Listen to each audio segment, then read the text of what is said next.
Bonjour bien-aimés. Je vais partager quelques pensées, quelques paroles avec vous, mais je suis en train de prier encore dans mon cœur que le Seigneur mette tout ça dans le bon ordre. Et le titre que le Seigneur m'a donné pour ce message, c'est « Dieu choisit des gens ordinaires pour faire l'extraordinaire, pour réaliser l'extraordinaire ». Vous voulez voir de l'extraordinaire dans vos vies, bien-aimés? Nous avons soif d'extraordinaire et nous l'avons chanté, nous l'avons déclaré. Notre Dieu est un Dieu de miracles. Notre Dieu est un Dieu qui accomplit des prodiges dans tous les domaines de notre vie. Mais je ne vais pas vous parler d'extraordinaire. Vous voyez, quand j'ai donné le titre, je répète le titre, Dieu choisit des gens ordinaires pour accomplir des choses extraordinaires. Et tout de suite, ce qui nous attire, ce qui nous intéresse, et c'est normal, c'est l'extraordinaire. Mais c'est important aussi de voir par qui Dieu veut passer pour agir. Et c'est cette dimension de l'extraordinaire. Et vraiment, je voudrais vous parler avec vérité. Tout à l'heure, quelqu'un dans sa prière a utilisé ce terme, que nous soyons vrais, authentiques devant le Seigneur. Moi, j'aspire à tellement d'extraordinaire. J'aspire à vraiment une vie de l'esprit qui soit profonde, qui soit impactante. J'aspire à tout cela. Vous savez, pendant ces 2 semaines où je cherchais un peu la face de Dieu pour savoir ce que le Seigneur voulait que je dise à son peuple, c'était 2 semaines qui étaient vraiment difficiles. Difficiles parce que, non pas par les circonstances, non pas parce que j'ai traversé, mais c'est parce que j'ai été confronté à mon ordinaire. J'ai été confronté à ma médiocrité. J'avais du mal à lire la Bible. J'avais du mal à prier. Pourtant, je savais que j'avais une mission à remplir. Je savais que je devais être devant le peuple de Dieu pour annoncer le message et la parole de Dieu. Il y avait quelque chose en moi, c'était difficile. Difficile. Et comme je le dis, je veux vraiment vous parler avec vérité cet après-midi pour vous encourager. Pour vous encourager. On a de beaux chants, de belles paroles et nous croyons en cela. Et la réalité, c'est que parfois, lorsque nous nous retrouvons seuls à la maison, c'est tellement compliqué. On a cette chair et on est constamment en train de se battre contre cette chair. Nous savons tous ce que nous avons à faire lorsqu'il s'agit de la présence de Dieu. Nous savons tous que nous devons aspirer, chercher sa présence.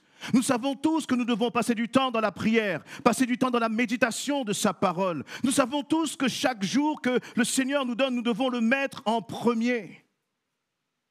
Mais il n'y a pas plus ordinaire parmi nous tous, bien-aimés, que moi qui suis sur cette estrade. Vous savez, ce n'est pas parce que je suis sur une estrade qu'il y a comme une onction particulière sur ma vie. Je suis là devant vous, non pas par moi-même, non pas par mes propres efforts, mais parce qu'un jour le Seigneur a décidé que je serai là, c'est tout. Je n'ai pas gagné un quelconque mérite, au nombre de prières, au nombre de temps de jeûne que j'ai pu faire. Je vais même vous dire une chose, il y a des gens dans cette église, j'en suis convaincu, qui prient plus que moi, qui lisent leur Bible plus que moi. Mais ça ne changera rien en fait que Dieu m'aime. Ça ne changera jamais rien en fait que je ne mérite pas d'être pasteur. Je ne mérite pas d'être enfant de Dieu. Je ne mérite pas d'être sur cette estrade en train de vous parler. Parce que rien n'est par mérite lorsqu'il s'agit des choses de Dieu. Vous savez, et on est dans une société, dans une ère où c'est tellement du tape à l'œil. Ce qui compte, ce sont les apparences. Et ce n'est pas simplement dehors, mais c'est aussi malheureusement dans l'église. On aime les titres. On aime apôtres, prophètes, pasteurs, etc. Voyez, même lorsque nous, en tant que pasteurs, on a suivi une formation, ça a été validé par nos pères, et puis on nous remet finalement un titre de pasteur. On a une sorte de reconnaissance par nos pères. Et tout cela, c'est bien, c'est bon. Mais ce n'est pas par les examens qu'on a passés qu'on peut être là devant et dire et parler au peuple de Dieu. Vraiment, j'ai senti cette dimension de l'ordinaire. Et je disais, mais Seigneur, comment tu veux que je te parle? J'ai besoin de sentir ton feu. Et rien que lire la Bible, c'était difficile, bien-aimés. Est-ce qu'il y en a qui se retrouvent dans ces situations? Rien que lire la Bible, c'était difficile. Est-ce que j'aime la parole de Dieu?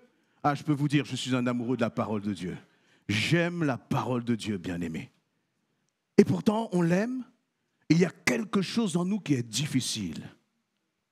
Je vais vous partager un message que j'ai eu en échangeant, que je vais garder anonyme. Quelqu'un me disait, personnellement, je n'ai pas envie d'être hypocrite avec le Seigneur, car je pêche tous les jours, sans même demander pardon et me repentir. Ça m'éloigne de l'Église et suite à ça, j'ai une baisse de foi. Je ne lis plus la Bible, j'écoute de la musique païenne et je prie beaucoup moins. Voilà. Vous savez, ce message, c'est un message d'un chrétien. Mais ça aurait pu être mon message. À chaque fois que je n'ai pas lu la Bible, à chaque fois que je n'ai pas passé du temps avec le Seigneur, je péchais devant Dieu. Je péchais devant Dieu, bien-aimé. Et pourtant, eh bien, Dieu continue de nous aimer. Il continue de vouloir nous utiliser.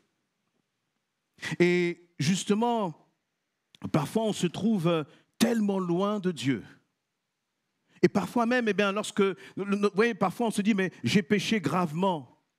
Il n'y a pas de péché grave devant le Seigneur. Péché, c'est péché. Le tarif, c'est toujours le même.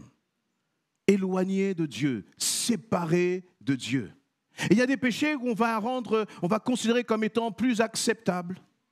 Et d'autres qu'on va considérer comme étant tellement graves qu'on ne peut plus être, on a l'impression qu'on ne peut plus être dans la présence de Dieu à cause de ces péchés. La paresse spirituelle, la négligence, les distractions, toutes ces choses qui finalement, eh bien, nous montrent à quel point nous sommes des gens ordinaires. Vous savez, l'Église, je crois vraiment que ça doit être un espace de vérité, où on peut être vrai les uns avec les autres. Parce qu'il n'y en a aucun d'entre nous là. Si je sors la liste des membres de l'Église essentielle, devant tous nos noms et prénoms, il y a marqué indigne, indigne, indigne, indigne. Et si je mets le premier nom en haut du pasteur là, qui est le responsable, les responsables, il y a marqué pareil, indigne.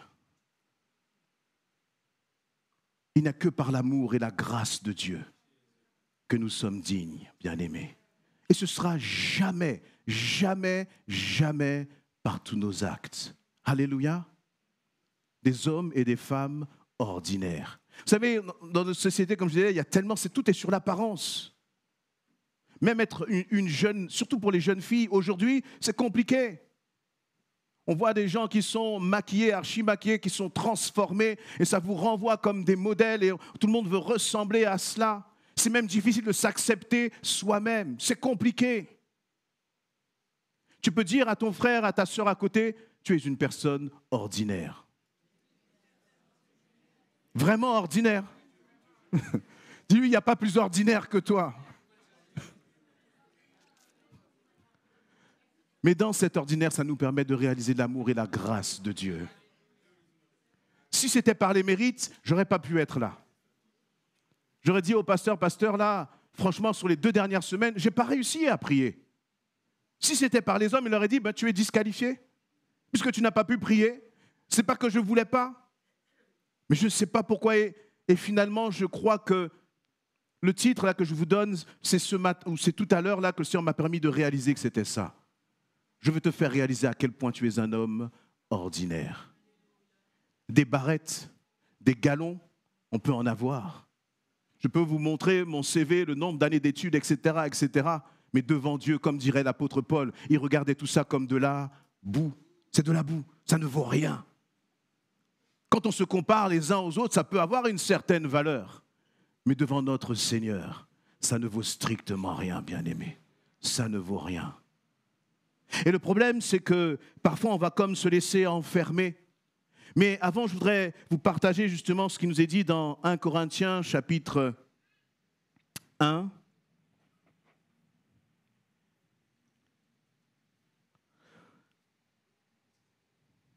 Où Paul va dire ceci, je vais te donner le verset.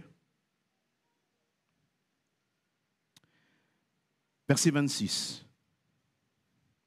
Considérez donc, frères et sœurs, 1 Corinthiens 1, 26, considérez donc, frères et sœurs, la situation dans laquelle Dieu vous a appelés à lui. On ne trouve parmi vous que peu de sages, selon les critères humains, peu de personnalités influentes, peu de membres de la haute société. Tu peux avancer. Non, Dieu a choisi ce que le monde considère comme une folie pour confondre les sages. Et il a choisi ce qui est faible pour couvrir de honte les puissants. Dieu a porté son choix sur ce qui n'a aucune noblesse, que le monde méprise, sur ce qui est considéré comme insignifiant, pour réduire à néant ce que le monde estime important. Oui, le monde estime des hommes et des femmes en fonction de leur réussite sociale, en fonction de leur qualité dans leur travail peut-être, en fonction de leur QI, en fonction de leur réussite dans leur famille, en fonction de la taille de leur maison. Et nous-mêmes, parfois, peut-être en tant que chrétiens, on voudrait viser des personnes pour que ces personnes, parce qu'on sait qu'elles sont puissantes, parce qu'elles savent qu'elles ont du poids, on se dit « Ah, ça c'est un homme important. Si cet homme-là est touché, alors ça va aider le peuple de Dieu. » Non, parce que Dieu, c'est pas comme ça qu'il a fait les choses. Il dit « Mais moi, j'ai choisi des personnes viles. » Il va même utiliser ce terme des personnes qui sont considérées comme insignifiantes. Comme insignifiantes. Et ça, on le comprend très bien quand on a donné notre vie au Seigneur. Vous vous souvenez? Ce premier amour. Lorsque vous étiez loin de Dieu, perdu, sale, vous réalisiez votre médiocrité. Vous réalisiez à quel point vous étiez pécheur, à quel point vous étiez mauvais. Et le Seigneur nous a touchés, il nous a amenés à la repentance, il nous a transformés. Et le problème, c'est après. Tu as commencé peut-être ta vie avec le Seigneur tout feu, tout flamme. Puis après, là, ce premier amour, quelque part sur le chemin, il a commencé à se tiédir. Il a commencé à se refroidir. Et au lieu d'expérimenter à nouveau la puissance du pardon comme tu l'as expérimenté dans les premiers temps de ton amour avec le Seigneur, tu es en train de t'enfermer dans la culpabilité. Tu es en train de t'enfermer dans la honte. Tu es en train de te mettre dans une position où tu crois que c'était par mérite qu'un jour le Seigneur t'avait aimé. Vous savez, quand j'étais, je dis l'âge comme ça parce que c'est ce qui me vient, mais c'est peut-être pas ça qui est correct, mais j'ai l'impression que j'avais 10, 11 ans, j'ai déjà partagé, il y avait une réunion de prière à la maison, moi j'étais en train de jouer, maman avait organisé une réunion de prière avec des frères et des sœurs, comme elle le faisait chaque semaine, puis là il y a une sœur qui a eu cette parole, qui m'a arrêté, que moi j'étais en train de jouer, et qui a dit que tu vas servir le Seigneur. Elle avait donné comme cette parole en disant que j'allais servir le Seigneur, donc je serais pasteur. Moi j'étais enfant, ça ne m'intéressait pas, je jouais comme les enfants peuvent jouer. Mais tout à l'heure, assis sur cette chaise, j'ai réalisé une chose, c'est que finalement, quoi que j'aurais fait, peu importe le nombre d'heures que j'aurais passé dans la prière, dans le jeûne, etc., le Seigneur avait choisi. Et c'est comme si le Seigneur me dit, mais tu sais, ce n'est pas parce que tu as suivi telle formation théologique, etc., que tu es devenu pasteur. C'est parce que quand tu étais encore un gamin, là, à jouer avec la petite voiture, moi, je t'avais déjà choisi. Et donc, tu n'as aucun mérite. Tu étais plus ordinaire qu'ordinaire et tu n'as aucun mérite. Et aujourd'hui encore, vous savez, après, parfois, quand on commence à servir le Seigneur, on peut parfois même rentrer dans une sorte de rôle. Vous savez, hein, les chrétiens, on peut être un peu comme ces clowns avec le maquillage. Le maquillage, parce qu'on a une apparence. Même dire que ça ne va pas, parfois, on n'ose pas le dire parce qu'on se dit « je suis chrétien, donc je ne peux pas dire que ça ne va pas ». Quand ça ne va pas, ça ne va pas. Ça ne sert à rien, les masques. Ça ne sert à rien. Et là, Paul, il est bien en train de dire cela, finalement. Il dit « mais considérez donc votre situation. Qui êtes-vous? Vous que Dieu a appelé à lui. » Ce n'est pas parce que tu as 10 ans de baptême, ce n'est pas parce que j'ai X années de baptême que je suis devenu quelqu'un devant le Seigneur, que je peux réclamer une quelconque place devant lui. Non. C'est toujours le pécheur qui était perdu que le Seigneur a été chercher là où il était. Alors, bien sûr, je ne suis pas en train de dire qu'il ne faut pas prier. J'ai soif de ça, j'aime cela. J'aime prier, j'aime la présence de Dieu. Mais dans l'homme ordinaire que je suis, il y a toujours ce combat. Ça, c'est la réalité. Lire la Bible. Parfois, je m'endors sur ma Bible, bien-aimé. Et je pourrais vous donner plein d'excuses. Je pourrais vous dire, je travaille beaucoup et donc non. Même si je travaille beaucoup, ce sont mes choix. Même si je travaille beaucoup, bien-aimé, qui m'oblige à le faire? C'est moi qui choisis, c'est moi qui décide. Et vous savez, parfois, lorsqu'on ne fait pas ce que Dieu veut que nous fassions, nous avons toujours des excuses derrière. Mais moi, je ne suis pas venu devant vous avec des excuses. Je suis simplement venu vous dire, je suis imparfait. J'ai des faiblesses devant le Seigneur. Mais ce que j'expérimente, ce que je vis, c'est sa grâce. C'est sa grâce. Alléluia. Et vous savez, la présence de Dieu, elle ne se mérite pas. Elle ne se mérite pas, c'est une question de choix. Je choisis d'être dans la présence de Dieu. Aussi sale que je puisse être. Si quelqu'un te dit, tu es propre, c'est bon, tu peux entrer dans la présence de Dieu, et que c'est par toi-même, il se fait menteur. La parole de Dieu, c'est le sang de Jésus-Christ qui nous purifie de toute iniquité. C'est son sang, ce n'est pas par moi-même. Mais c'est compliqué pour nous de saisir cela. Vous savez, si je vous aime bien et que vous me faites 2-3 mauvais coups, il y a un moment, sur l'échelle de l'amour, ça va commencer à dégringoler. Mais l'amour du Seigneur, là, il ne change pas. Il est immuable. Il ne change pas. Mais parce que nous réfléchissons avec notre tête, avec, nos principes humains, nous avons du mal à saisir cela. Toute l'histoire du peuple d'Israël, c'est Dieu qui quasiment a couru derrière son peuple pour amener son peuple à revenir vers lui. Quand son peuple péchait, quand son peuple était idolâtre, quand son peuple désobéissait à Dieu, quand son peuple allait chercher d'autres dieux, quand son peuple même voulait se chercher un roi comme pour ne plus être en contact. Et Dieu était là comme courant après son peuple, comme disant à son peuple, reviens à moi. Et ce Dieu qui agit de cette façon à l'égard du peuple d'Israël, c'est le même encore aujourd'hui. C'est le même encore aujourd'hui.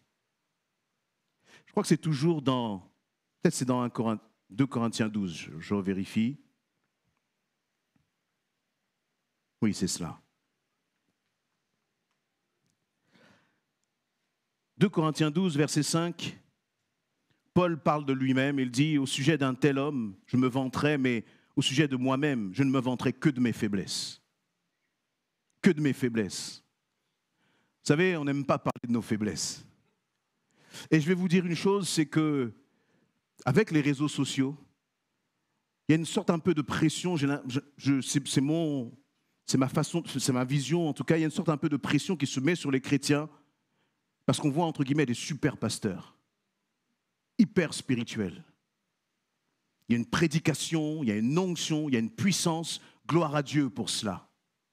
Mais très vite, on fait l'amalgame entre l'onction qui vient d'en haut et la personne qui est en train de prêcher. Et on se dit, cette personne, elle prêche de cette façon parce qu'elle doit passer tellement de temps avec le Seigneur qu'elle a cette onction puissante. On n'achète pas l'onction de Dieu. Tu ne vas pas acheter l'onction de Dieu avec le temps que tu vas passer dans sa présence. Dieu a utilisé même un âne pour parler à son prophète. Dites-moi, l'âne là, combien de temps il a passé à jeûner? Combien de temps il a passé à plier son genou? 0. Et pourtant Dieu l'a utilisé. Est-ce que tu crois que Dieu peut t'utiliser? Quand je parle d'ordinaire là, vous comprenez que derrière, je suis en train de parler d'hommes et de femmes qui sont sales parfois? Qui sont sales parfois. C'est mon cas, bien-aimé. Je ne suis pas en train de dire que je suis dans des choses qui, aux yeux des hommes, seront graves, mais vous savez, c'est tellement frustrant quand tu te dis, je n'ai même plus envie de lire la Bible. C'est frustrant. Et on sent que là, il y a quelque chose avec le Seigneur qui ne passe pas. Ce n'est pas que j'avais fait quelque chose de particulier ou autre, non. Mais encore une fois, il y avait cette chair-là qui est toujours un obstacle. Toujours un obstacle. Et pourquoi est-ce que je veux vous partager cela, bien-aimés? Je vais continuer dans 2 Corinthiens 12, parce que justement, Paul parle aussi de cela. Il dit, je ne me vanterai que de mes faiblesses. Pourtant, si je voulais me vanter, je ne serais pas un insensé, car je ne dirais que la vérité, mais je m'en abstiens. Il n'est pas là pour rouler des mécaniques, Paul. Il dit, je désire éviter que l'on se fasse de moi une idée supérieure à ce qu'on peut déduire de mes actes et de mes paroles. Vous voyez ce que Paul est en train de dire? Il dit, en fonction de mes actes et de mes paroles. Parce que lorsque Paul prêchait, eh bien, et lorsque Paul, imposait les mains aux malades, qu'est-ce qui se passait? Les malades étaient guéris. Comme les malades étaient guéris, les gens avaient une idée supérieure de Paul. Et Paul dit, hey, vous vous trompez. Vous vous trompez. N'ayez pas d'idée supérieure de moi. Bien-aimés, n'ayez pas d'idée supérieure du pasteur Eddy. Et je sais que le pasteur Patrice me rejoint. OK? N'ayez pas d'idée supérieure de quelques pasteurs que vous voyez là sur les réseaux sociaux. On a beau s'appeler apôtre, etc. N'ayez d'idée supérieure de personne si ce n'est de Jésus-Christ. Parce que la même chair qui est en moi, avec ses faiblesses, c'est la même chair qui est en toi. Ma chair n'est pas différente, mon frère, ma sœur, de la tienne. Et ce n'est pas le fait d'être sur une estrade qui change quoi que ce soit à cela. Toute la gloire à Jésus-Christ. À Jésus-Christ. Amen. Et Paul c'est pas Paul, mais on va continuer sur Paul. Paul dit, par exemple, dans 1 Corinthiens 2:2, je n'ai pas eu la pensée de savoir parmi vous autre chose que Jésus-Christ et Jésus-Christ crucifié. Moi-même, j'étais auprès de vous dans un état de faiblesse, de crainte et de tremblement. Quand on lit ça, on se dit, mais est-ce qu'il était malade ? Parce qu'on a tellement du mal à penser que même peut-être spirituellement, eh bien, Paul pouvait être faible. Est-ce que Paul avait un corps différent du vôtre et du mien ? Est-ce que Paul avait une hémoglobine ou une ADN différente de la vôtre, de la vôtre ou de mon hémoglobine ? Non, il était comme nous, comme toi, comme moi. Les faiblesses de Paul sont les mêmes que les miennes, peut-être dans des secteurs, dans des sphères de nos vies qui sont différentes. Mais il dit là, eh bien, je suis venu vers vous. Voyez, dans un état de faiblesse, de tremblement. Vous savez, quand je dis à des frères et des sœurs, là, ça me fait mal au ventre, là, parce que je sais que je vais prêcher. Vous savez ce qu'on me répond ? Non, mais toi, tu as l'habitude. Ah bon ? Se positionner devant le Seigneur et parler de sa part. Qui peut dire, j'ai l'habitude ? Excusez-moi, hein, faire le pitre sur une estrade, ça, c'est pas de problème. On va faire des écoles de théâtre, hein, écoles de, comment on appelle ça, là, quand on parle, là. Ah, mais voilà, vous voyez vous-même, vous êtes plus intelligent que moi. École d'éloquence, merci, bien-aimé. On peut faire des écoles d'éloquence, monter sur une estrade et impressionner. Mais quand on va être cœur à cœur devant le Seigneur, qui peut dire qu'il n'a pas un peu mal au ventre, là ? Qui peut venir et dire, moi, je sais. Ah, exactement. Exactement. Hier, je disais à moi, chérie, j'ai mal au ventre. J'ai mal au ventre. Et je faisais des allers-retours. Mais elle a l'habitude. Mais moi-même, je me dis, un jour, je vais m'habituer. Non. Et Paul, il dit la même chose. Après la prédication, ça va aller, gloire à Dieu. Et Paul, il disait exactement la même chose. Vous savez, parce qu'on a un idéal devant le Seigneur, de marcher dans la sanctification. Et moi, je veux cet idéal. Amen. Et je crois que je grandis par la grâce de Dieu. Les erreurs que je faisais avant ne sont plus les mêmes là maintenant. Mais il y a encore beaucoup de boulot de la part du Saint-Esprit à faire en moi. Il y a du boulot en toi, mon frère, ma sœur. Alléluia. Regarde ton frère, ta sœur, dit, il y a beaucoup de travail en moi. Hein? Il y a beaucoup de travail. Amen. Et finalement, ce sont des hommes et des femmes qui disent, Seigneur, nous venons à tes pieds parce qu'il y a du travail en nous. Il y a du travail en nous. Et le problème, c'est que parfois, on se laisse bloquer parce qu'on n'a pas compris la présence de Dieu. Vous voyez, ça a commencé très tôt, cette affaire.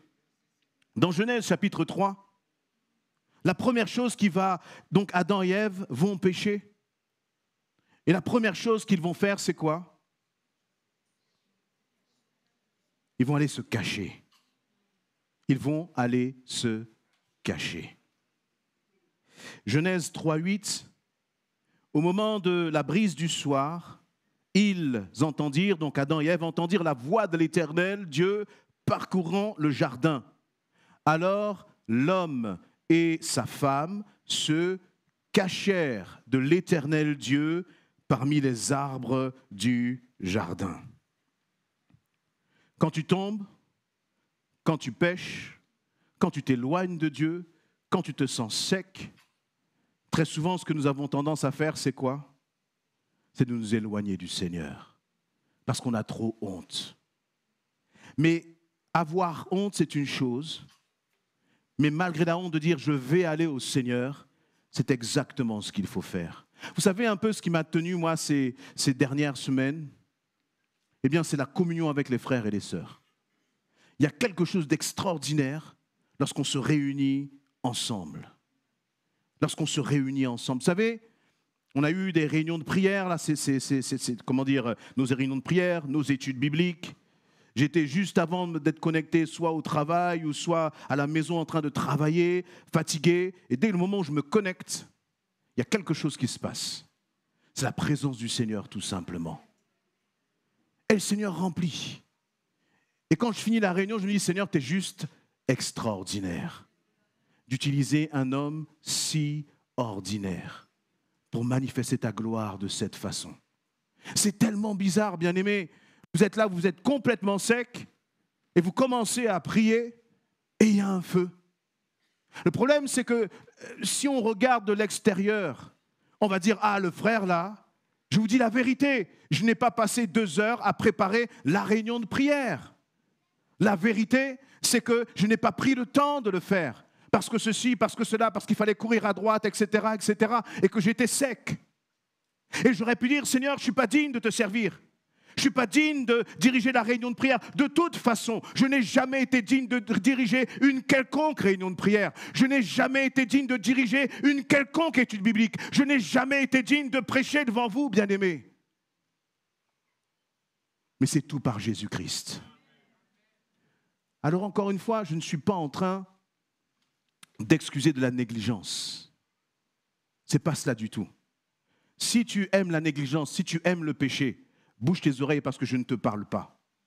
Je suis en train de m'adresser là à des hommes et des femmes qui aiment Dieu, qui aiment le cœur de Dieu, qui veulent justement se dire, mais Seigneur, je t'aime, mais il y a ces barrières-là dans ma vie et dans mon cœur. Si tu veux continuer de pécher, tu vas aller à la mort. Si tu veux continuer sur ton chemin de perdition, toi qui n'aimes pas le Seigneur, tu vas aller à la mort parce que le salaire du péché, c'est la mort. Mais je suis en train de m'adresser à des hommes et des femmes qui aiment Dieu, bien-aimés, qui veulent avancer, qui veulent grandir avec lui et qui sentent que dans leur vie, il y a tellement de barrières, tellement d'obstacles. Mais si tu veux passer ces barrières et ces obstacles, quand le Seigneur t'appelle, comme il a appelé Adam et Ève dans le jardin d'Éden, quand le Seigneur te dit « Où es-tu » réponds-lui. Ne fuis pas, ne cours pas. Voyez, c'est extraordinaire parce que finalement, Adam et Ève ont péché et ce n'est pas eux qui ont été vers Dieu, mais c'est Dieu qui a été vers eux. Lorsque tu te sens si ordinaire, si sale, eh bien Dieu, à chaque fois, systématiquement, qu'est-ce qu'il fait? Il va vers toi. Et il te dit, le Saint-Esprit te dit, où es-tu?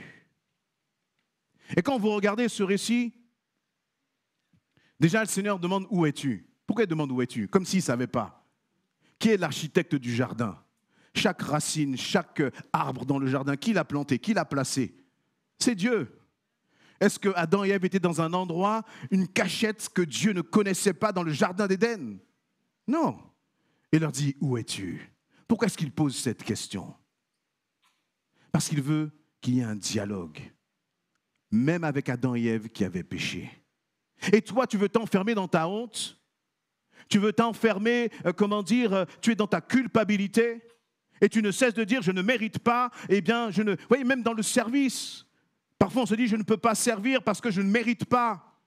Nos bien-aimés qui étaient sur la louange là, si à la fin du culte, parmi ces bien-aimés, il y en a un qui peut me dire, je suis digne d'être dans le groupe de louange, qu'il vienne me voir. Et je lui donne la place même de pasteur. Aucun n'est digne. Et pourtant le Seigneur s'est penché sur Adam et Ève et leur a dit, où es-tu? Et la question c'est pour toi, quand le Seigneur te dit, où es-tu? Qu'est-ce que toi tu réponds? Est-ce que tu réponds, Seigneur, je suis indigne, donc je ne peux pas venir dans ta présence?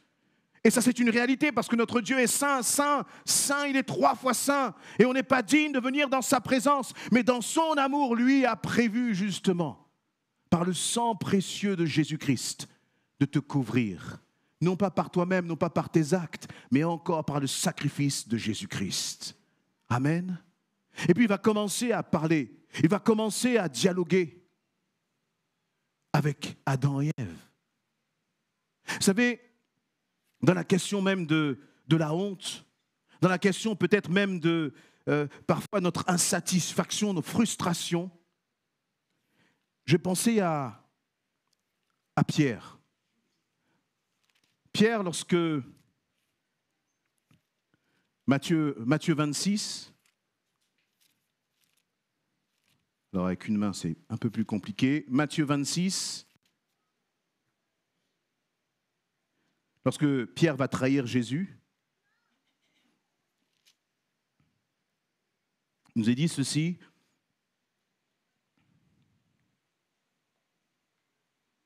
Alors, je vais retrouver le passage.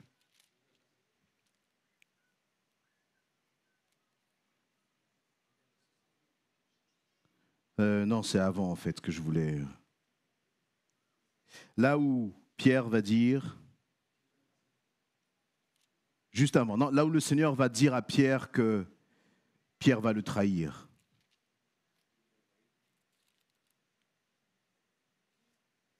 Combien? 34. Ah voilà, c'est où? 30. Merci mon frère Claude.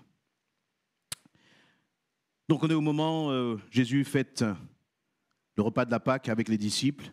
Et puis Matthieu 26, 30. Après cela, ils chantèrent les psaumes. Non, je vais avancer parce que je n'ai pas vu l'heure. Jésus leur dit alors cette nuit, verset 31, « Ce qui m'arrivera vous ébranlera dans toute votre foi. Et en effet, il est écrit, je frapperai le berger et les brebis du troupeau seront dispersées. Néanmoins, quand je serai ressuscité, je vous précéderai en Galilée. » Pierre prit la parole et lui dit, « Même si tous les autres sont ébranlés à cause de ce qui t'arrivera, moi je ne le serai pas. » Pierre reprit, « Vraiment, je te l'assure, cette nuit même, avant que le coq ait chanté, tu m'auras renié 3 fois. » Pierre réaffirma, « Même s'il me fallait mourir avec toi, je ne te renierai pas. » Et tous les disciples dirent la même chose. Alors vous savez ce qui va se passer? Pierre va trahir Jésus pas 1 fois, pas 2 fois, mais 3 fois. D'accord? Et Jésus, après sa résurrection, va revenir vers les disciples. Et dans Jean 21, il va voir ce fameux passage où, à 3 reprises, Jésus va demander à Pierre, « Pierre, m'aimes-tu » Voyez? Et je vous lis cela. Jean 21, 15. Après le repas, Jésus s'adressa à Simon-Pierre. « Simon, fils de Jean, m'aimes-tu plus que ne le font ceux-ci » ? « Oui, Seigneur, répondit-il, tu connais mon amour pour toi. » Et il va poser cette question 3 fois. Laissez-moi vous dire que si c'est moi qui faisais du recrutement à cette époque, Pierre, là, lorsqu'il me répond comme cela, il est recalé. Il est recalé. Vous savez pourquoi? Déjà, regardez la question de Jésus. Elle ne vous surprend pas un peu? Jésus pose cette question, « Simon, fils de Jean, m'aimes-tu plus que ne le font ceux-ci » ? Imagine, tu te tournes vers ton frère ou ta sœur et tu lui demandes, « Toi, est-ce que tu aimes Jésus plus que moi ?» Est-ce qu'on peut demander ça à quelqu'un? Il n'y aurait pas une forme presque... Allez, on va faire un classement là. Qui aime Jésus plus que tout le monde dans cette salle? S'il y en a un qui lève la main, on va prier, on va lui imposer les mains. Mais c'est la question de Jésus. C'est la question que Jésus pose. Vous voyez, c'est bien cela qu'il dit. Vous voyez, Simon, fils de Jean, n'aimes-tu plus que le font ceux-ci? Et quand on était dans Matthieu 26, qu'est-ce qu'a dit? La première chose qu'a dit Pierre, si les autres, voyez, si les autres t'abandonnent, te renient, moi, je ne te renierai jamais.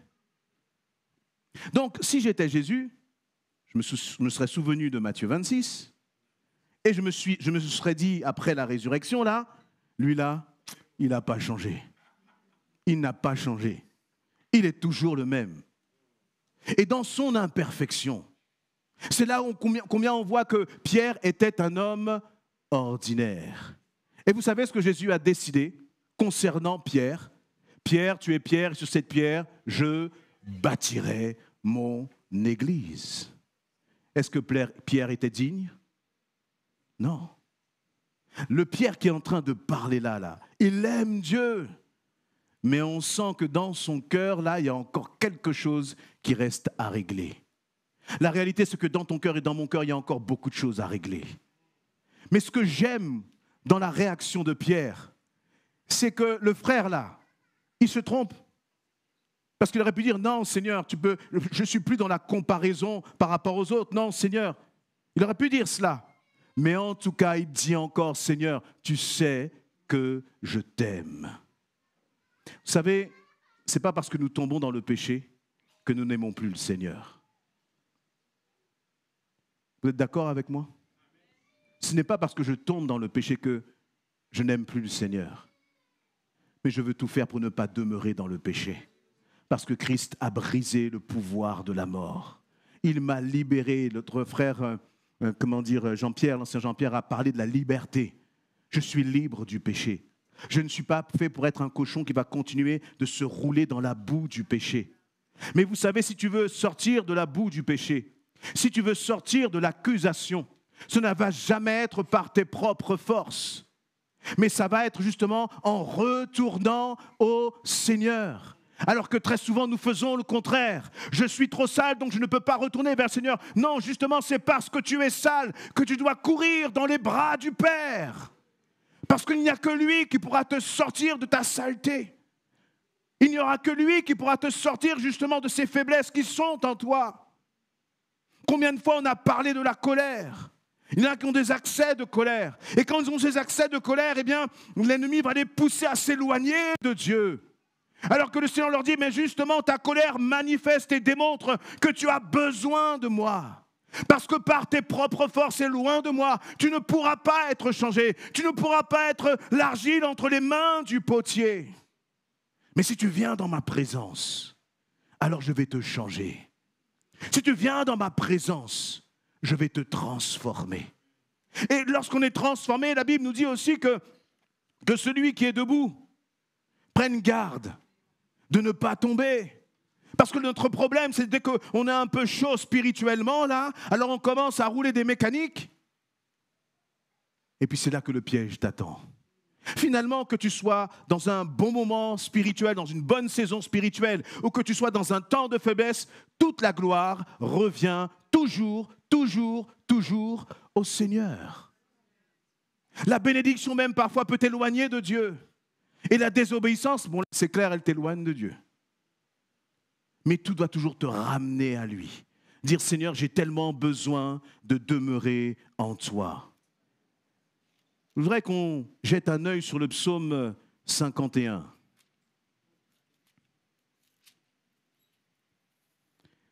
Le psaume 51, il est très particulier parce que c'est un psaume que David va écrire après que il a été... C'est même pas qu'il ait péché. Il a péché, ça c'est clair. C'est clair et net. Il a commis meurtre et adultère. En termes de casier judiciaire, c'est lourd. Et qu'est-ce qu'il fait? Donc le Seigneur parle au prophète Nathan et à travers le prophète Nathan, il est dévoilé. C'est-à-dire que non seulement il a péché devant Dieu, mais il a fait comme Adam et Ève, il a essayé de se cacher derrière un arbre, peut-être dans le jardin. Sauf que derrière l'arbre où il voulait se cacher, il y avait le prophète Nathan. Et le prophète Nathan a dévoilé son péché. Et lui, il va écrire le psaume 51, inspiré par le Seigneur. Et au verset 8, psaume 51, verset 8, il dit « Mais tu veux que la sincérité demeure au fond de mon être. Tu m'enseignes la sagesse au plus profond de moi-même. » Il dit quoi? Toi là qui viens de coucher avec Bathsheba, toi qui viens de faire tuer Uri, toi qui viens d'essayer de te dissimuler devant le Seigneur, tu oses écrire un chant. C'est pas qu'il a écrit là, vous savez comment on a les petits carnets là, C'est surtout les filles qui ont ça, les petits carnets secrets, je ne sais plus comment on appelle ça, tu mets tout dedans. Tu le fermes bien, comment? Journal intime, voilà. Journal intime, et tu mets un petit cadenas, tu veux que personne ne le voie. Lui, c'est pas journal intime. Il dit, je vais faire un psaume, et tout le peuple de tout le peuple d'Israël va chanter ce psaume. Le pécheur qu'il est là, il est en train de faire cela. Et là, il dit, mais tu veux que la sincérité demeure au fond de mon être. Est-ce qu'il y a quelqu'un parmi vous qui aurait osé faire cela? Je me serais senti tellement indigne. Mais vous savez, je crois que David, il avait compris la grâce de Dieu. Il avait compris ce que c'était que le pardon de Dieu sur sa vie. Et il ne s'est pas justement laissé enfermer dans la honte. Il ne s'est pas laissé enfermer dans la condamnation. Il ne s'est pas laissé enfermer dans l'accusation. Parce qu'il savait qu'en Dieu, il avait un Père, il avait un libérateur. Et au verset 11, il va dire, ne considère plus mes péchés, tous mes torts, efface-les. Il y a des gens, des chrétiens qui passent leur temps à demander pardon pour la même chose. Mais tu n'as pas compris que Jésus-Christ a déjà effacé ta faute. Que c'est nettoyé, ça n'existe plus. Et tu vas me dire, mais si je retombe demain, qu'est-ce que va faire le Seigneur? Tu retombes demain, tu reviens à lui, tu demandes pardon sincèrement devant le Seigneur. Qu'est-ce qui va se passer? Qu'est-ce qui va se passer, bien-aimé? Il va effacer ta faute. Alors peut-être que parfois on n'aime pas. Parce qu'on va se dire, mais Seigneur, tu exagères. Toujours tu lui pardonnes. Toujours tu nettoies son péché. Et celui qui confesse son péché, Dieu est fidèle et juste pour le purifier, le pardonner de toute iniquité. Nos raisonnements humains ne changeront rien à ce que la parole de Dieu, elle dit. Alors bien sûr, attention, le péché a toujours des conséquences. À force de mettre ta main dans le feu, là, eh bien, tu ne pourras plus te servir de ta main un jour. Le pardon n'efface pas les conséquences. Mais même si tu pèches 10 fois, s'il te plaît, mon frère, ma sœur, reviens toujours au Seigneur. Il y aura toujours une place dans ses bras d'amour pour toi, parce qu'il t'a choisi. Parce qu'il t'a choisi. Et plus tu vas passer du temps dans sa présence, et bien plus le processus de délivrance va s'opérer en toi. Et cette chaîne-là, elle va être brisée dans ta vie parce que tu auras décidé de passer du temps dans la présence de ton Père. Amen. Ne laissons pas la culpabilité, ne laissons pas nos chutes, nos échecs, nos manquements nous séparer de Dieu. Il faut finir la course, bien-aimé. Il faut la finir en vainqueur dans le nom de Jésus-Christ. Alléluia. Je terminerai par ce dernier passage d'Ésaïe. Je vais inviter le groupe de louanges. Dans Ésaïe chapitre 6, où justement le prophète Ésaïe, il voit toute son indignité. Il nous a dit ceci, Ésaïe 6.1, « L'année de la mort du roi Osias, je vis le Seigneur siégeant sur un trône très élevé. Les pans de son vêtement remplissaient le temple. Des êtres à la forme de serpents se tenaient debout. Chacun d'eux avait 6 ailes. 2 ailes pour se couvrir le visage, 2 autres pour se voiler le corps, et les 2 dernières pour voler.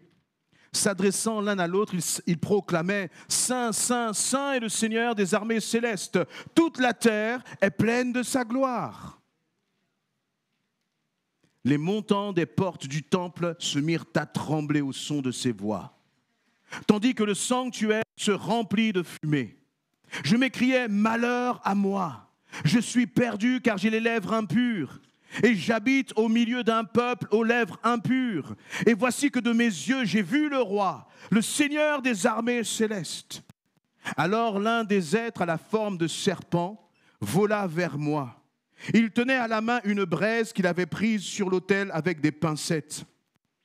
Il m'en toucha la bouche et me dit « Maintenant que ceci vient d'être appliqué sur tes lèvres, ta faute est enlevée et ton péché est expié. » Alléluia. Et il va continuer.